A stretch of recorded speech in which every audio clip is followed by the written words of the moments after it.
Selamun aleyküm əziz dostlar. Hantavirus adlı bir virus çıxacaqlarını deyirlər və o hantavirus da bilirsiniz indi artıq məlumatlar gedir. Orada yayılıb, burada yayılıb və s. və bilirsiniz Azərbaycanda artıq neçə illik koronavirusdan sonra sərhədlər bağlıdır. Yəni ölkədə səhv eləmirəmsə sərhədlər bağlı Azərbaycandır. Yəni müharibə edən, müharibə etməyən, inkişaf edən, inkişaf etməyən bütün ölkələrin bir-biri ilə sərhədləri açıqdır. Bir dənə Azərbaycandır. İndi bu hantavirus da növbəti bir bəhanə olacaq. Deyəcəklər ki, görürsüz biz bilirik, biz ona görə biz saxlamışdıq. Biz bilirik nəyi nə vaxt etmək lazımdır.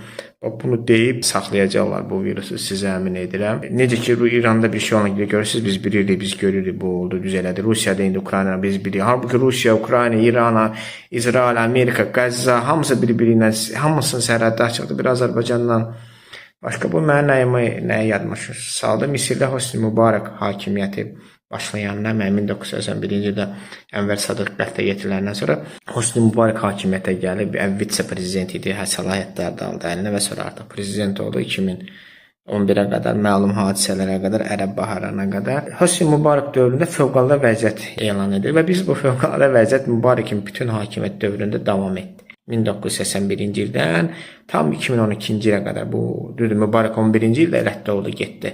Amma 2012-ci ilə qədər Misirdə bu fövqəladə vəziyyət davam etdi. Sayında neçə il bu eləyir. Bəhanə də var idi. Yəni o yine yadıma saldım bu. İndi Azərbaycanda bu sərhədlərin bağlanması yadıma saldı. Yəni biz avtoritar idarə etmələr bir-birlərinə oxşayır. Bunlara bəhanə lazımdır. Yəni Ruslan bir söz şok və xrukavitsa saxlamağa ölkəni. Amma nə qədər istəyirsiniz saxlayın. Bu partlayanda partlayacaq və bilirsiniz nəyə görə partlayır?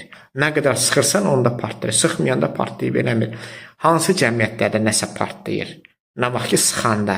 Bunlar da anlamırlar. Bunlar da ki sıxanda və ya bərk sıxanda partlamanın qarşısını alırlar. Daha anlamırlar ki əksinə siz nə qədər bərk sıxacaqsınız, o qədər də bərk partlayacaq.